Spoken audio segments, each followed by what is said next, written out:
Lion, ele é um American Staffordshire Terrier. No Brasil, ele é o primeiro e o único. Cara, então você não pegou um cão selecionado pro esporte, começou a treinar o dog já depois de 5 anos de idade, você fez tudo que a galera não faz. As maiores dificuldades dele, especificamente, são coisas que envolvem... O que o Lion mais gosta de fazer, cara, como todo bom bull, é lutar. Hoje vocês vão conhecer o Lion, que é o American Staffordshire Terrier que participa de Mondial Ring. Isso nas palavras do João, que é o dono do Lion. Ah, e um detalhe, Lion começou a ser treinado depois dos 5 anos de idade. Veja aqui um pouco dessa história. E se quiser assistir o podcast completo, o link vai estar na descrição e no primeiro comentário fixado. Esse é um corte do podcast do Resenha de Cão. E se quiser ficar por dentro de todas as notícias da sinofilia, se inscreva no canal. Cara, é um Lion que você competiu agora, né? Você já teve alguma outra competição com ele? Foi a primeira? Não, Conta o Lion, um pouquinho. O Lion, ele é um cachorro de categoria 1, mas na categoria 1 a gente já titulou 5 vezes. Foi a 5ª titulação do Lion em provas de Mondial Ring. E é o único Staffordshire na categoria que você está treinando aqui no Brasil? Como O que Lion, você... ele é um American Staffordshire Terrier. No Brasil, ele é o primeiro e o único da raça. Na verdade, o primeiro e único off-breed, né? Um cão sem seleção de trabalho. Então, tirando pastores em geral, aqui no Brasil a gente tem, né, uma seleção bem pequena de cães aprovados no nosso esporte e a grande maioria Malinois com alguns pastores alemães, né? Então, um cão aí sem raça específica para trabalho, ele seria o primeiro. E como que é, cara, você chegar com esse cachorro assim no meio da galera de outros que são selecionados para trabalho? Como que você acha que as pessoas olham você e olham o cão? O que ela... perspectiva? Cara, eu espero, sendo bem sincero, eu esperava um preconceito bem grande, mas foram super receptivos, assim. Principalmente a galera que vai pra assistir, porque é diferente, né, cara? E eu sou suspeito de falar do meu cachorro, mas ele é muito carismático. Então, ele entra motivado, ele faz os exercícios até a parte de obediência super alegre, disposto, assim. Então, ele convence por si, sabe? Então... Cara, é legal mesmo, assim. E também tem um fator, assim, a pressão nunca tá na gente, entendeu? A gente sempre... A gente joga tranquilo, entendeu? A galera nós do no meio, PA, um monte Mali mais. lá. Exatamente. Agora vem cá, é óbvio, né, que você transita no meio no caso das competições profissionais e tal, mas você tem dificuldade de transitar com o Lion, por exemplo, em ambientes pets? A galera te olha diferente, te olha torto? Ah, sim. Com certeza, pelo estereótipo da raça, a gente tem, assim, um preconceito mesmo, né, cara? Infelizmente, aí, a gente teve uma série de acontecimentos, não só no Brasil, mas ao longo, enfim, de toda a década de 90, início dos anos 2000 ali, com muita mídia construída de maneira errada essa visão do que era um pitbull. E hoje em dia, qualquer cachorro que é musculoso e tem uma cabeça grande é um pitbull. E aí também, enfim, a falta de cultura de cachorro mesmo, do que é um cão, o que é um cão equilibrado, a aceitação social das pessoas, enfim. Tudo isso daí acaba complicando para qualquer cachorro. Sim. Quem dirá um cão que já existe um estereótipo pré-acordado dentro da memória dessas pessoas, né? O Sardinha tem um presa canário, as pessoas ficam falando que é pitbull na rua. Nem parece, né? Imenso, gigante. O Mondial Ring entrou na minha vida nos últimos 2 anos, né? Eu percebi que tanto eu precisava de uma válvula de escape, assim, chegou num ponto da carreira que a pressão profissional mesmo o estresse estava demais e eu tava querendo ou não, assim, criando um pouco de asco em relação ao treinamento e, puta, eu sempre amei aquilo ali, sabe? Então, veio uma pulga atrás da orelha de, não, eu preciso me reinventar, eu preciso achar uma nova paixão, ter um novo propósito aqui dentro. E em paralelo a isso, eu senti algumas mudanças de comportamento pela maturidade do meu cachorro também. Então, o Lion, na época, estava com 5 para 6 anos, eu percebi que ele começou a ficar um cachorro um pouco mais sério, que ele poderia me entregar comportamentos agressivos que antes, até então, eu não tinha visualizado nele, e a gente começou a direcionar dele para o esporte. E aí, a partir daí, a gente está aí lutando, galgando aí a categoria 1. Se tudo der certo, setembro ou novembro a gente tenta a categoria 2 com ele. Você começou a treinar ele com 5, 6 anos? A preparar para o esporte? Para esporte, sim. Caramba. O Lion foi um cachorro que ele começou a atender em atividades e educação assistida na PAI, como voluntário comigo. Por 3 anos e meio da vida dele, ele basicamente foi um cão de intervenção assistida, não tinha nada de proteção, nada de mordida.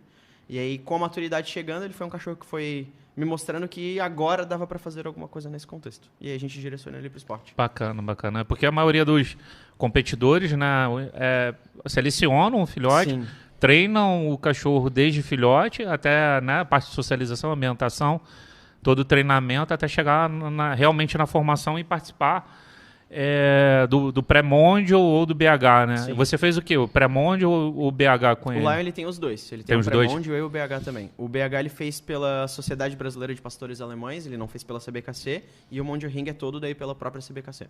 Pô, bacana, bacana. Cara, então você não pegou um cão selecionado pro esporte, você começou a treinar o dog já depois de 5 anos de idade, você fez tudo que a galera não faz, Emprega, né? né? Movimento E fala contrário, pra né? não fazer. Uhum. E deu certo pra caraca, né, cara?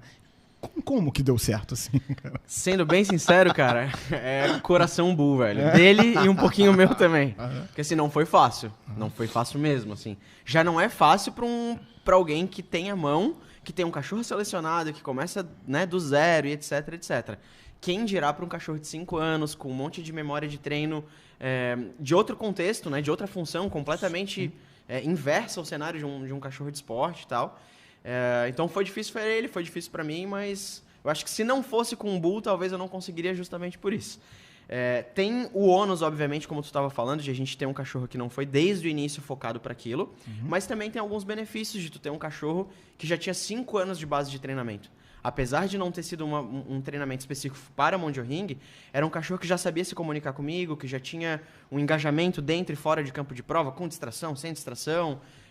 Enfim, um cachorro motivado. Então a gente não teve grandes dificuldades que teriam com o filhote. Teve outras, obviamente.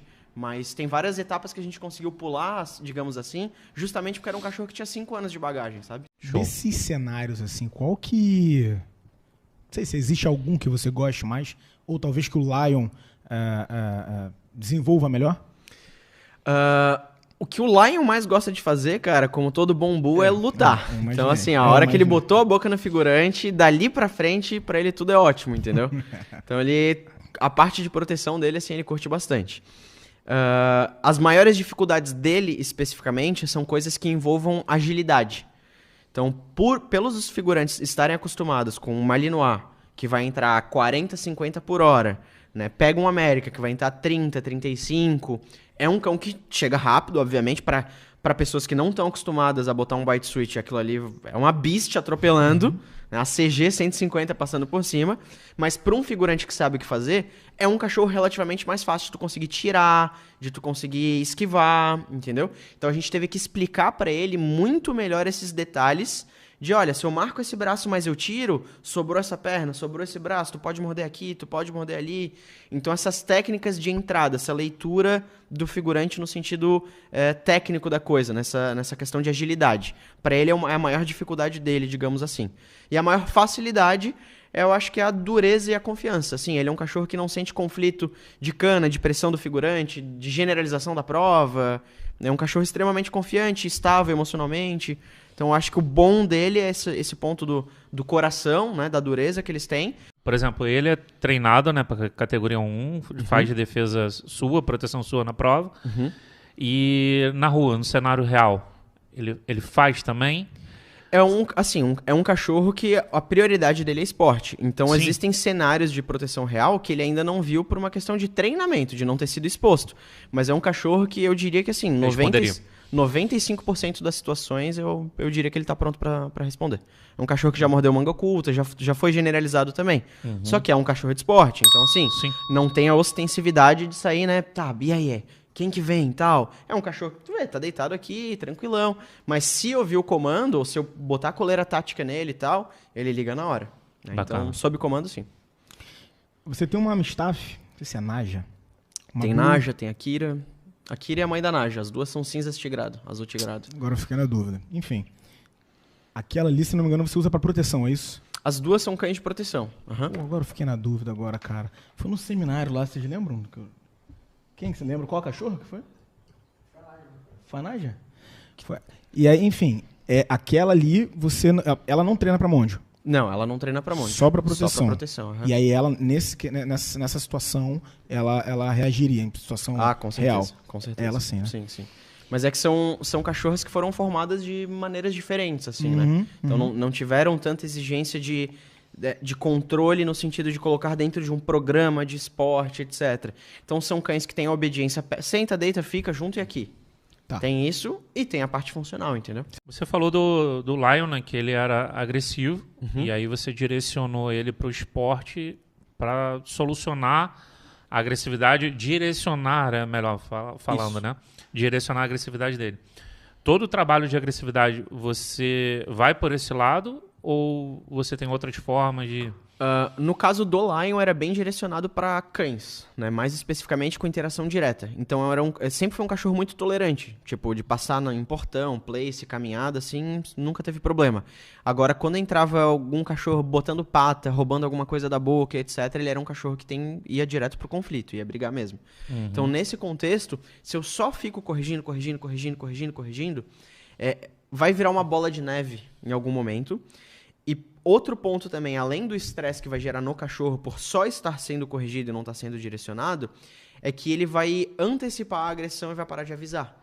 Então, se eu lido apenas e exclusivamente com correção de um comportamento agressivo, primeiro que o cachorro vai começar a antecipar a agressividade e segundo que ele vai viver estressado, no sentido literal da coisa mesmo, de cortisol.